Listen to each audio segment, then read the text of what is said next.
Alors Jean-Luc Romero-Michel, vous êtes un homme d'engagement, on le sait, un homme politique parisien et francilien au service de cause contre la lutte contre le sida, le droit à mourir dans la dignité. Vous publiez un livre très personnel, plus vivant que jamais, ou Comment vivre l'inacceptable, un livre qui paraît au moment où vous devenez adjoint d'Anne Hidalgo, chargé des droits humains, de l'intégration et de la lutte contre les discriminations. Alors avant de parler de tout cela, je vous propose de voir votre parcours en images avec ce reportage de Norbert Cohen. Il est encore de tous les combats, ou presque, Jean-Luc Romero. Désormais, le voilà avec le PS à la mairie de Paris, chargé notamment de la lutte contre les discriminations. Sa carrière politique commence à droite, au RPR. Mais dans les années 2000, la révélation à son insu de son homosexualité va changer la donne. Je n'ai pas honte de ce que je suis, mais c'est vrai que c'est pas facile avec certaines personnes de mon entourage de leur expliquer ce qui se passe aujourd'hui. L'homme blessé ne laissera plus jamais personne dire sa vérité. En 2002, il est le premier homme politique à annoncer sa séropositivité.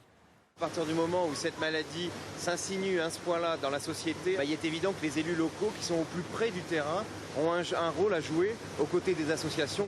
Cette profession de foi, Jean-Luc Romero va l'appliquer à lui-même.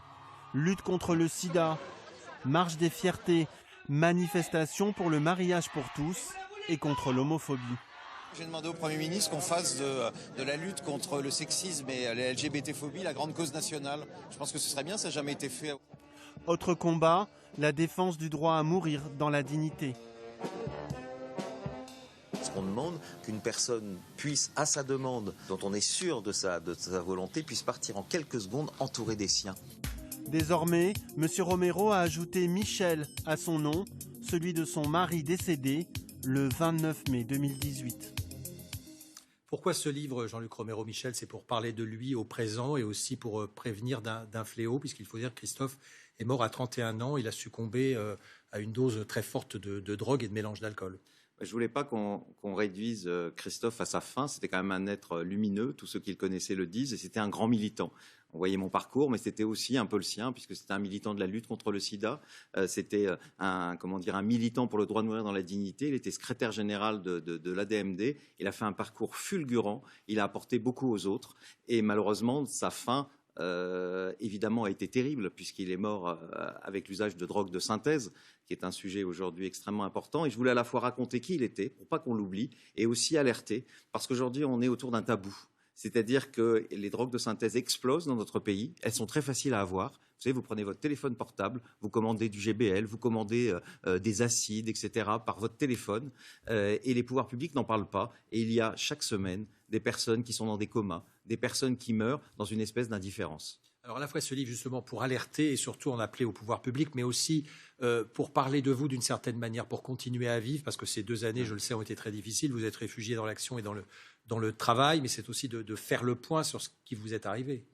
C'est un peu thérapeutique, vous savez, quand on écrit un livre comme ça. C'est d'ailleurs Valérie Trierweiler et aussi un peu une Anne Hidalgo qui m'avait un peu suggéré d'écrire, parce que j'aime écrire.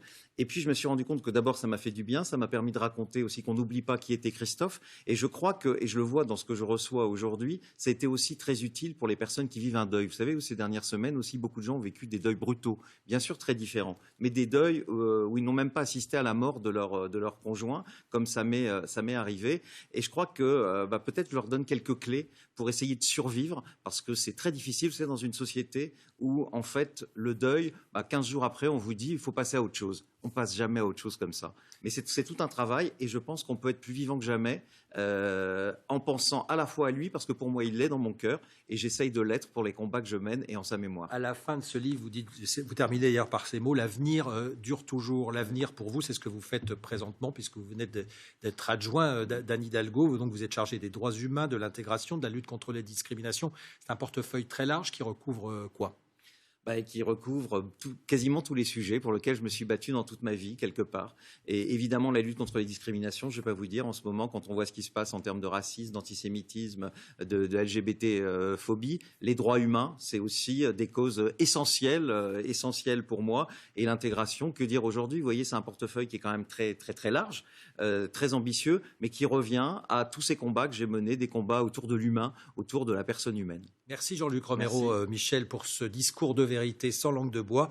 À travers ce livre, plus vivant que jamais, Comment vivre l'inacceptable aux éditions Michalon, Florent Massot, et puis sur votre action politique quotidienne depuis tant d'années. Merci d'avoir été l'invité de ce 19-20.